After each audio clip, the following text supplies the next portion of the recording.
Hello friends, स्वागत है आप सभी का एक बार फिर से हमारे यूट्यूब चैनल पढ़ाई विद पीके में। तो जैसा कि आप सभी जानते हैं कि यहाँ पे हम केवल पढ़ाई की ही बातें करते हैं। ठीक है, तो आज जो हम पढ़ने जा रहे हैं, जो पढ़ाई की बातें करने जा रही हैं, वह आपके ज्ञान सेतु के सुबोध कार्य पुस्तिका पर बात करने जा रहे हैं। और उनमें भी किस पे? विज्ञान पे। तो विज्ञान पे मैं आपको पेज नंबर 75 पर पहले से ही बता चुका हूँ। तो आज हम इसके आगे के पेज नंबर 76 और 77 को यहाँ पे पढ़ेंगे। तो ठीक है, तो आप लोग अपने कॉपी कलम और कार्य पुस्तिका लेके तैयार हो जाइए। तो यहाँ पे जो हमारा पहला है वो आकलन कार्यपत्र आपका 3 है। और चलिए आप लोगों को पेज भी दिखा दूँ, ये आपका आज का पेज नंबर 76 है। ठीक है, तो चलिए देखते हैं। पहला प्रश्न दिया गया है, निम्नलिखित प्रश्नों के सही उत्तर के क्रमाक्षर को चुनकर कोष्ठक में लिखिए। तो निम्नलिखित प्रश्नों के सही उत्तर के जो आपके हैं उसे क्रमाक्षर को आपको कोष्ठक में लिखने के लिए यहाँ पे बोला गया है। ठीक है, तो चलिए दिया है, अमीबा के शरीर को गति देने तथा भोजन ग्रहण करने में सहायक संरचना क्या? क्लोरोफिल नहीं है, तो पौधों की पत्तियों में पाई जाती है। क्रोमोसोम नहीं, ये केंद्रक के अंदर पाए जाते हैं। उत्तक नहीं, ये भी नहीं है। तो क्या है आपके इसके आंसर आपके हो जाएंगे यहाँ पे पादाब। तो इस तरह से इसका आंसर जो है वो आ जाएगा कर्माक्षर अ। तो आपको यहाँ पे कर्माक्षर अ को यहाँ पे लिख देने हैं। ठीक है, तो चलिए बढ़ते हैं अपने अगले सवाल पे। हमारा जो अगला सवाल है, सवाल नंबर 2, वह दिया गया है, पादप कोशिका की तुलना में जंतु कोशिका में कोशिका भित्ति होती है। तो देखिए, पादप कोशिका की तुलना में जंतु कोशिका में जो कोशिका भित्ति उपस्थित नहीं होती है, मतलब कि इसमें अनुपस्थित हो जाती है। तो ये हो गया आपका ब सही। तो आपको ब्रैकेट में यहाँ पे ब लिखने हैं। ठीक है, तो चलिए उसके आगे देखते हैं। सवाल नंबर 3 पूछा गया है, जंतु कोशिका के केंद्रक में धागे के समान पाए जाने वाले संरचना को क्या बोलते हैं? तो केंद्रक के अंदर जो धागे की समान संरचना जो पाई जाती है उसे हम लोग क्या बोलते हैं? तो उसे हम लोग बोलते हैं आपका यहाँ पे क्रोमोसोम। तो उसे क्या बोलते हैं? उसे क्रोमोसोम या फिर उसे हम लोग बोलते हैं जीन। क्या बोलते हैं? जीन, जिसे कि डीएनए भी बोला जाता है। तो इसका आंसर हो जाएगा जीन। ऑप्शन नंबर 100 इज सही। चलिए अगला देखते हैं। सवाल नंबर 2 दिया गया है कि रिक्त स्थानों की पूर्ति कीजिए। जीवाणु कोशिका के केंद्रक में डैश अनुपस्थित होती है। तो देखिए, जीवाणु कोशिका के केंद्रक में क्या उपस्थित नहीं होती है? तो वह यहाँ पे हमें लिखने हैं। चलिए ठीक है, तो क्या होता है कि जीवाणु जो कोशिका होती है उनमें उसमें केंद्रक उपस्थित नहीं होता। मतलब उसमें क्या होता है, तो जीवाणु कोशिका में केंद्रक अनुपस्थित होता है। फिर भी यहाँ पे केंद्रक दिया, हमें एक बार फिर से क्या लिख देना है कि में केंद्रक क्या होते हैं? अनुपस्थित होते हैं।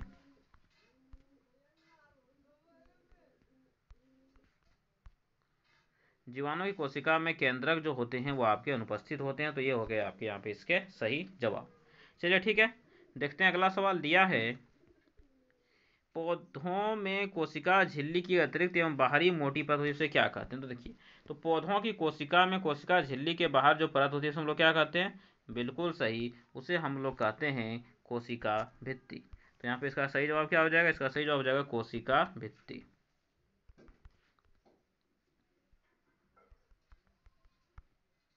तो ये होगा इसके सही जवाब कोशिका भित्ति। ठीक है, तो चलिए बढ़ते हैं अपने अगले सवाल पे। अगला सवाल है सवाल नंबर 3, किसी जीव की सूक्ष्मतम जीवन संरचना क्या है? तो किसी जीव की सूक्ष्मतम जो जीवित संरचना है वह हमारी क्या है? तो आप सभी जानते हैं कि वह हमारी कोशिका है। इसका सही जवाब हो गया आपकी कोशिका। ठीक है, तो चलिए बढ़ते हैं अपने अगले सवाल पे।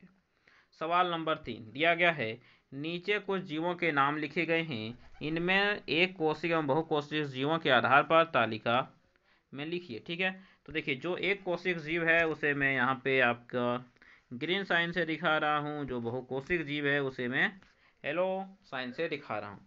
तो चलिए पहले एक कोशिक लिखा जाए। तो एक कोशिक में आपके अमीबा, पैरामीशियम और यूग्लिना आते हैं। तो एक कोशिका में आपके कौन आते हैं, तो अमीबा, पैरामीशियम और यूग्लिना। तो जिसके नीचे ये मार्क है उसको आपको यहाँ पे भरना है। और बहुकोशिक में आपके कौन आते हैं, तो इनमें आपका हाथी, बिल्ली, भैंस, कुत्ता, चूहा, ये सब आपके किसमें आते हैं, बहुकोशिक में आते हैं। तो आपको इसमें लिखने हैं। ठीक है, तो चलिए आगे चलते हैं। देखिए सवाल नंबर 4 क्या दिए गए हैं। बोला गया है कि मनुष्य के गाल की कोशिकाएं चित्र में दर्शाई गई हैं, इनमें पाए जाने वाली संरचनाओं को नामांकित कीजिए। ठीक है, चलिए देखते हैं। तो देखिए यहाँ पे आपको क्या दिखा रहा है कि ये आपका है केंद्रक। ये आपका क्या है, ये आपका है केंद्रक। ठीक है, आप यहाँ पे देख सकते हैं क्या दिखा रहा है, कोशिका के भीतर का भाग दिखा रहा है, जिसे कि हम लोग बोलते हैं कोशिका द्रव्य। तो यह आपकी क्या हो गई, तो यह आपकी हो गई कोशिका द्रव्य। ठीक है, तो आप इससे नोट करते चलिए। चलिए अगला देखते हैं। यहाँ पे ये देखिए केंद्रक की बाहरी परत को दिखाता है, जिसे कि हम लोग बोलते हैं केंद्रक झिल्ली। तो ये हमारी हो गई केंद्रक झिल्ली। ठीक, और यहाँ पे ये जो है ये आपको क्या दिख रहा है, ये हमारी है कोशिका झिल्ली। कोशिका की बाहरी परत कोशिका झिल्ली, किसमें, जंतु कोशिका में, और पादप कोशिका में कोशिका भित्ति होती है। ठीक है, तो आप इन सबको अच्छे से लिख लेंगे। तो पहली ये हो गई आपकी कोशिका, ये हो गई आपकी कोशिका द्रव्य।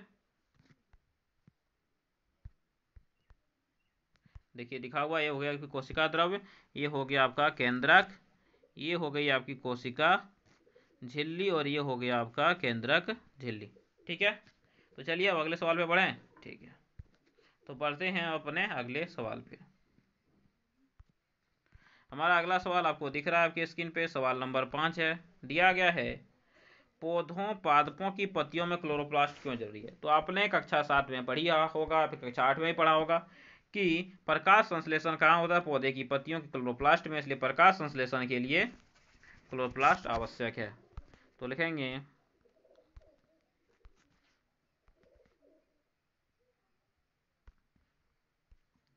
प्रकाश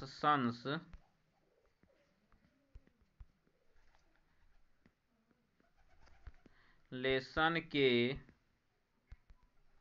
तो प्रकाश के संश्लेषण के लिए क्लोरोप्लास्ट आवश्यक है।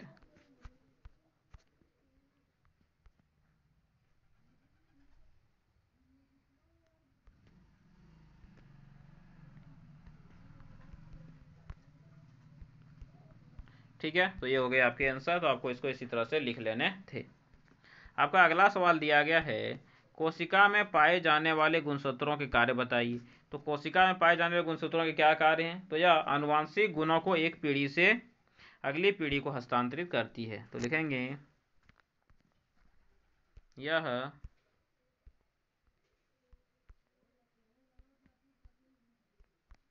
आनुवांशिक गुणों को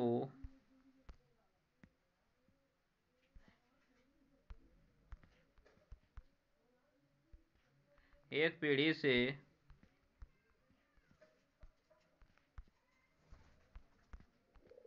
दूसरी पीढ़ी को क्या करती है, तो हस्तांतरित करती है।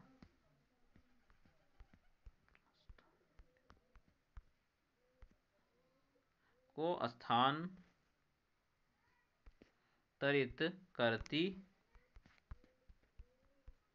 है। ये हो गए आपके यहाँ पे इसके सही जवाब। तो आप लोगों ने देखा कि इस तरह से हमारा पेज नंबर 76 यहाँ पे समाप्त होता है। तो बढ़ते हैं हम अपने अगले पेज पे, पेज नंबर 77 पे। ये रहा आपका पेज नंबर 77 है। कोशिका के भाग से संबंधित नाम नीचे लिखे गए, इन्हें पहचान कर घेरा लगाइए व नाम छांट कर लिखिए। ठीक है, चलिए सबसे पहले देखिए कोशिका झिल्ली दी गई है। यहाँ पे क्या दी गई है, तो आप देख सकते हैं कि यहाँ पे आपको दी गई है कोशिका झिल्ली। तो ये हो गई आपकी कोशिका झिल्ली। फिर देखिए यहाँ पे आपके केंद्रक दिए गए हैं। फिर यहाँ पे आप देख सकते हैं कि प्लेस्टिड दिए गए हैं।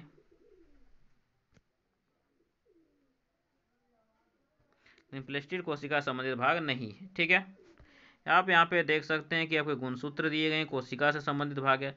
यहाँ आपकी कोशिका भित्ति दी गई है, यहाँ पे आपकी रिक्तिका दी गई है। तो चलिए लिखते हैं एक एक करके सबको, और हाँ प्लेस्टिड भी चलिए लिख देते हैं। तो आपका पहला जो मिला आपको, वो आपको क्या मिला? तो कोशिका झिल्ली। तो चलिए पहले लिखते हैं कोशिका झिल्ली।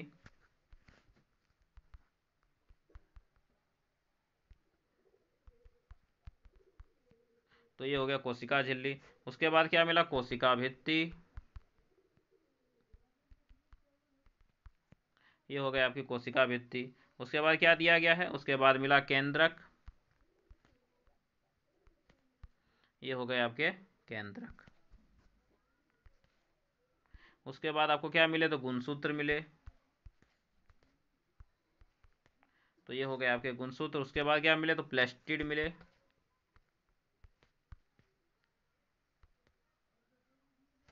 तो ये हो गए आपके प्लेस्टिड। तो इतने नाम आपको यहाँ पे दिए गए थे, तो मैंने देखिए सारे के नाम यहाँ पे आपके लिख दिए हैं। तो इसी तरह से आपको क्या करने हैं, फिर से आपको इसी तरह से लिख लेने हैं। ठीक है, चलिए बढ़ते हैं अपने अगले सवाल पे। हमारा अगला सवाल यहाँ पे आपको आपके स्क्रीन पे दिख रहा है कि आपके पिताजी और आपकी आंखें भूरी हैं, इसका क्या कारण हो सकता है? इसका कारण हो सकता है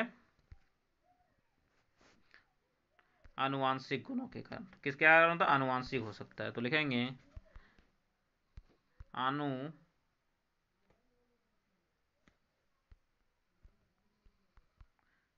आनुवांशिक गुणों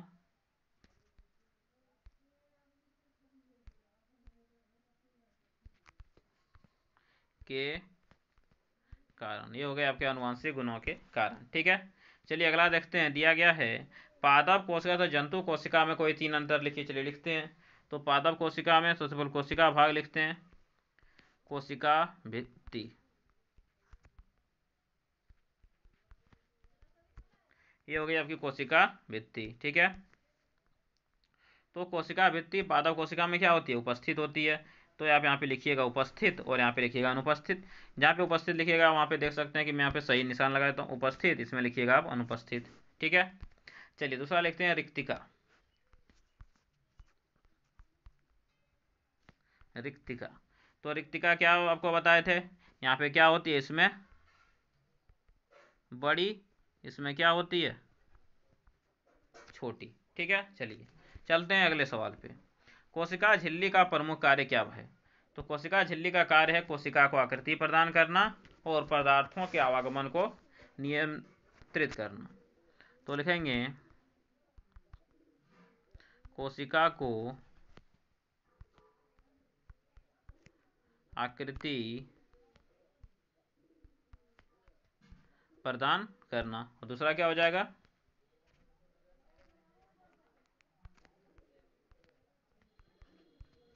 पदार्थों के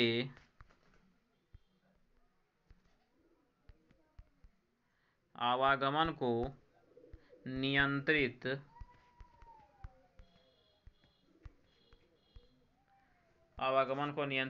करना। ये हो गए यहाँ पे इसके सही जवाब। ठीक है, तो चलिए बढ़ते हैं अपने अगले सवाल पे। दिया है जंतु कोशिका का चित्र बनाकर विभिन्न भागों को नामांकित कीजिए। ठीक है, तो देखिए नामांकित करने का जगह नहीं दिया से चित्र तो बनाना है आपको संभव नहीं है। तो अब डायरेक्ट लिख दे कोशिका उपस्थित होती है, इसमें अनुपस्थित होती है। तो केंद्र देखिए इसमें भी होती है, इसमें भी होती है, दोनों में आपको लिखना है उपस्थित।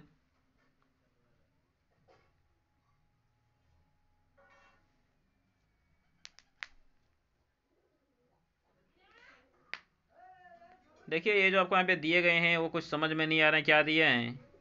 फिर भी चलिए कोशिका झिल्ली भी आपकी दोनों में होती है, लिख दीजिए। कोशिका द्रव भी आपकी दोनों में होती है, इसमें आपकी बड़ी होती है और इसमें आपकी छोटी होती है। तो जहाँ पे सही लिखे हैं लगाएं वहाँ पे आपको उपस्थित लिखने हैं, और नीचे में बड़ी और छोटी आपको लिख के छोड़ देने हैं।